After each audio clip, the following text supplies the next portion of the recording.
ஜனநாயகம்னா என்ன சார்? அடிமட்டத்தில் இருக்கிற ஒரு மனுஷனுக்கு கூட எல்லா உரிமையும் கொடுக்கக்கூடியது தான் ஜனநாயகம். 1947 சுதந்திரம் வாங்கணும். ஜவஹர்லால் நேரு ஒரு இடத்துல கொடியேற்றினார்.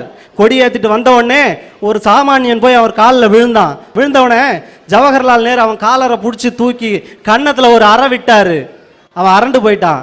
ஐயா, எங்களுக்கெல்லாம் சுதந்திரம் வாங்கி கொடுத்தீங்க, நீங்கள் நல்லா இருக்கணும்னு தான் நான் உங்கள் காலில் விழுந்தேன், ஆனால் என்னை எதுக்கு அடிச்சிங்கன்னு கேட்டான்.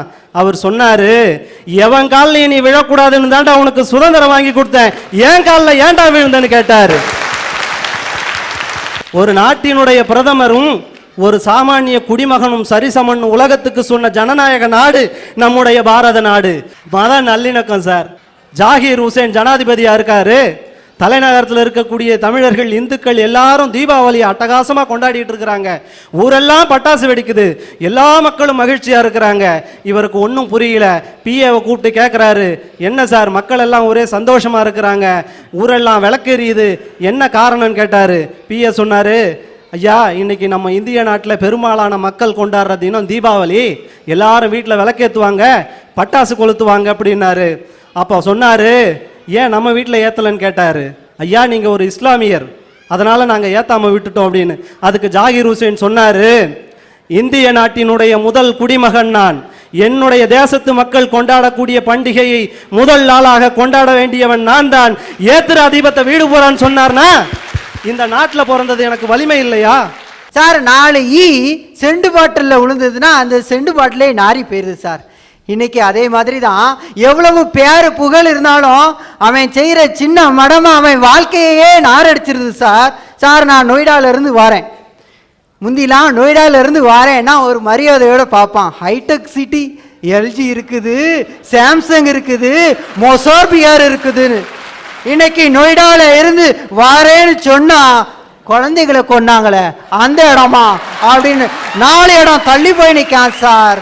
ஒரு மனுஷனை மட்டும் இல்ல சார், இந்த மடமை ஒரு ஊரையே நாரடிச்சிருது சார். இன்னைக்கு இந்தியாவில் எல்லா துறையிலும் நிறைய புதுமைகள் வந்துகிட்டே இருக்குங்க. அன்னைக்கு சென்னையில் உள்ள மனைவி அமெரிக்காவில் உள்ள தன்னுடைய கணவருக்கு தன்னுடைய அன்பையும் உணர்ச்சியும் கொட்டி கடிதம் எழுதுவாங்க சார். அது அங்கே போய் அவர்கிட்ட கிடைக்கிறதுக்கு 15 நாள் ஆச்சுங்க. அன்னைக்கு திருப்பி அவர் மறுகடிதம் எழுதினார்னா இந்த அம்மா கிட்ட வந்து அது கிடைக்கிறதுக்கு இன்னொரு 15 நாளுங்க. ஆக இவங்க தன்னுடைய சுக துக்கங்களை பரிமாறிக்கொள்வதற்கு அன்னைக்கு 1 மாசம் ஆச்சுங்க. ஆனா இன்னைக்கு ஆன்லைன் சேட்டிங் மூலியமா உடனுக்குடைய அந்த அன்பையும் பரிமாறிக்கிறாங்களே, அதுதான் சார் புதுமை.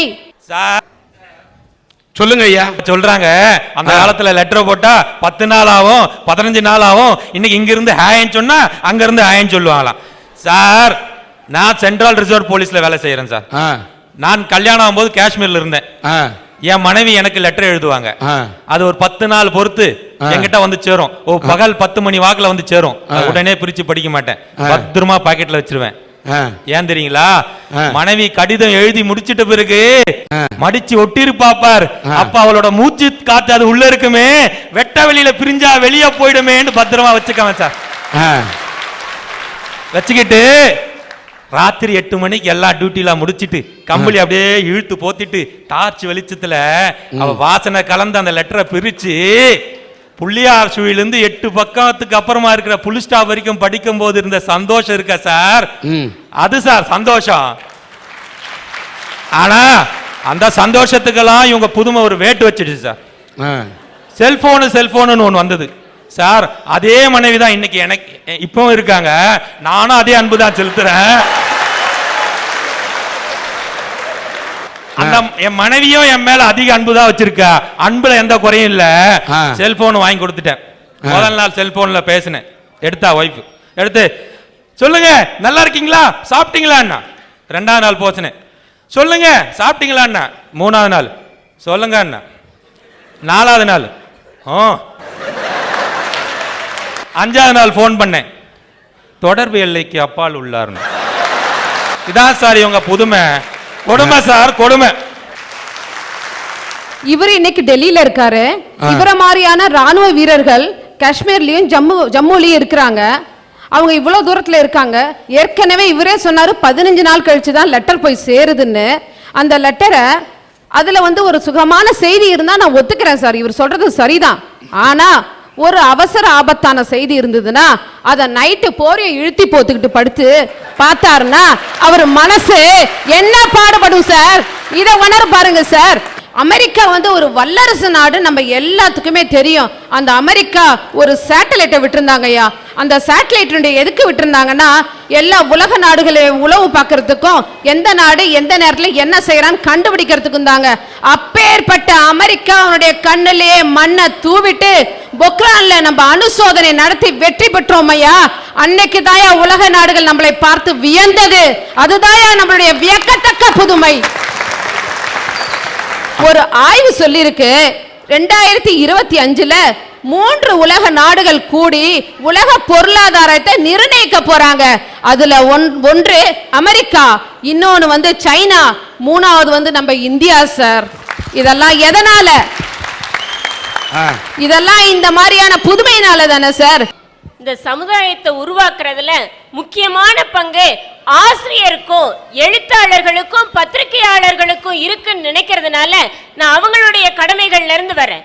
ஆசிரியர்கள் எடுத்துக்கோங்க, அவங்களுடைய கடமை பாடம் சொல்லி கொடுக்கறதுன்னு சொன்னா சரியா? சரி. ஆனா பாடம் சொல்லி கொடுக்கறது மட்டும்தான் அப்படின்னு சொன்னா அது தப்பு. மாணவன்கிறவன் மாண்புகள் நிறைந்தவனாய் இருக்கணும்.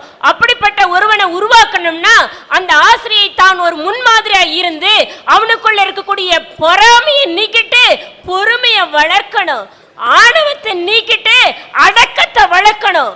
அப்படி வளர்த்தா 100% நீ மார்க் வாங்க வைக்கிறியோ இல்லையோ அவனை 100% பண்புள்ளவனா உருவாக்கி காட்டு. அதான் ஒவ்வொரு ஆசிரியருக்கும் உள்ள கடமை.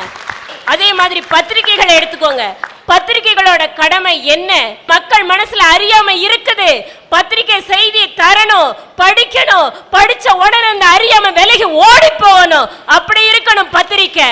ஆனா இன்னைக்கு பத்திரிகை அப்படி இருக்குதா? இல்லையே. 2 நாளைக்கு முன்னாடி ஒரு பத்திரிகை செய்தியை நான் பார்த்தேன் சார். கட்டம் கட்டி போட்டிருக்க அந்த செய்திய. சென்னையில் நடனம், கீழே கண்ணை கூசுற மாதிரி பார்க்கறதுக்கு ஒரு படம், அதுக்கு கீழே வர்ற செய்தியை பாருங்க. சென்னையை அடுத்த இருங்காட்டு கோட்டையில் நேற்று தேசிய கார் பந்தயம் நடந்தது. இதில் வெற்றி பெற்றவர்களுக்கு பரிசு விழா ஒரு 5 நட்சத்திர ஓட்டலில் நடந்தது. விழாவில் நடந்த கலை நிகழ்ச்சியில் நடைபெற்ற பெண்களை படத்தில் காணலாம். இது செய்தி. இந்த செய்தி நமக்கு என்னத்தை தருது? சென்னையில டான்ஸ் நடந்ததுன்னு சொல்லுதா? இல்ல சென்னையில இப்படி ஒரு 5 நட்சத்திர ஹோட்டல் இருக்குங்கிறத சொல்லுதா? இல்ல சென்னைக்கு பக்கத்துல இருக்கக்கூடிய இருங்காட்டு கோட்டைங்கிற பக்கத்துல தேசிய கார் பந்தயம் நடந்ததுங்கிறத சொல்லுதா?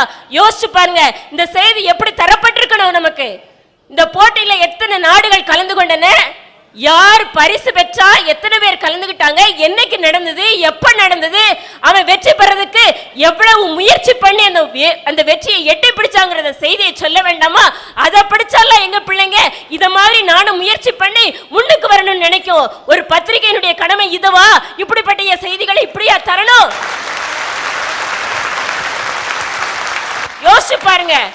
சரியான செய்திகளை, தரமான செய்திகளை சரியான நேரத்தில் தருவதுதான் ஒரு பத்திரிகையினோட கடமை. அப்படி கொண்டு வரதான் ஒரு பத்திரிகையாளனுடைய கடமை.